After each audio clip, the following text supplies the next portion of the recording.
to you from the Gold Coast Gold Conference, and I'm here with Alex Scanlon, the MD of Barton Gold. Alex, welcome. Thank you. Thanks for joining us today. Give us a little bit of an update of where you're at with Barton Gold. Let's talk about your main resources. First, Tunkillia. So our strategy for the past 5 years has essentially been to build a really large-scale gold producer, essentially put our heads down and wait while the gold market was a little bit depressed, and put ourselves in a position to pop up and be ready when the market actually kind of rises to meet our thesis. So with Tunkillia, we focused on this asset really to create a large-scale, long-term producing platform. We can really extract efficiencies of scale out of that. So low unit costs, high unit profits.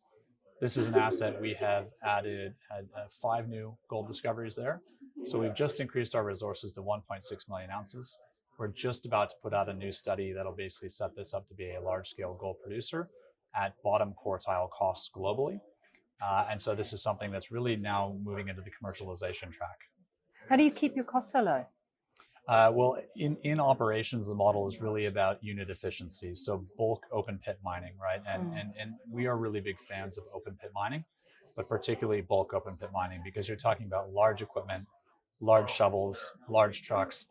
Means the cost per ton of rock moved is dropping relative to, for example, high grade underground mining, where you're doing a lot of work and investment to move one given ton.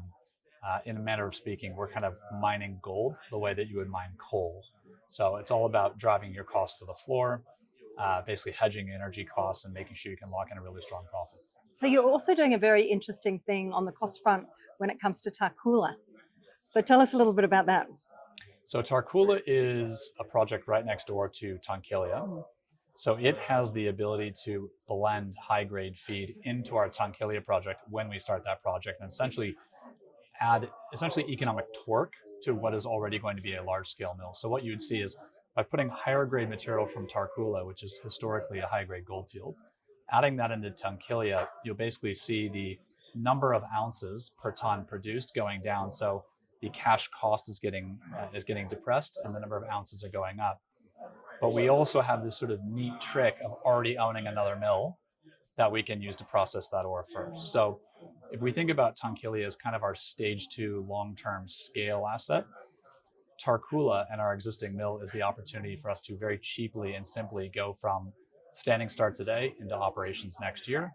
Be relatively low cost, very low risk.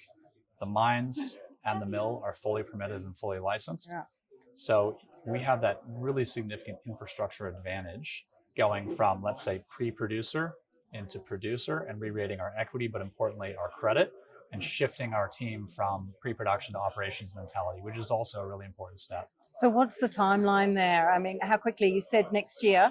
When next year would you expect to be in production? So we're aiming for the middle of 2026. We actually have teams going, shuttling back and forth right now to site to basically look at the mill, look at all the different sort of opportunities we have for mineralization. At Tarcoola, for example, we've got this existing open pit. We have mineralization right in the pit floor. So that's kind of a walk-up restart. And the question is actually, well, we are going to restart the mill. How do we want to restart the mill, right? So do we want to reconfigure it a little bit? Do we want to optimize anything? Do we want to run it at 600,000 tons, or do we want to run it at 300,000 tons and focus on more efficiency? So this is what we're working on right now. And over the next sort of 3 to 4 months, we'll kind of come out with a bunch of updates to show people, look, we've been talking about Tunkillia for years. Yeah. Now we'll look up here, bang, bang, bang, bang, bang. Here's an update on all of our little Lego pieces that we get to play with.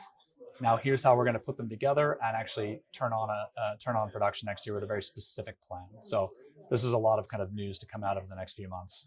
So you started off by talking about the fact that you were working up to being ready for when the gold price was right for you to come out. Yeah. Is that now? It is, right? And so if you think about the infrastructure that we have, right? So we've focused on building a large scale target. The key thing is being able to get to that large scale target, right? So the theory of the infrastructure is that it gives you leverage to make these decisions, but it also represents in sort of wonky economist terms, it's a real option, right? It is the option to say, we will turn on the mill, take advantage of these higher prices, which is another way of saying we can arbitrage that infrastructure to essentially unlock the value of the intrinsic value of the gold in the ground low cost, low risk, simple, right? And so, that is really, really key to our strategy. And now that, in a sense, the gold price has risen to meet our thesis, now we say, okay, the option is so deeply in the money, and we're now ready to accelerate Tunkillia. So while we're accelerating Tunkillia through the development phases, now we're going to turn on Tarcoola, run that for 2 or 3 years, generate cash, and then that makes us self-funding for the development of Tunkillia, and really basically continues our track record of very low dilution on the way to value creation. It's a very exciting few years ahead. Indeed. Alex, thank you so much for your time. Thank you.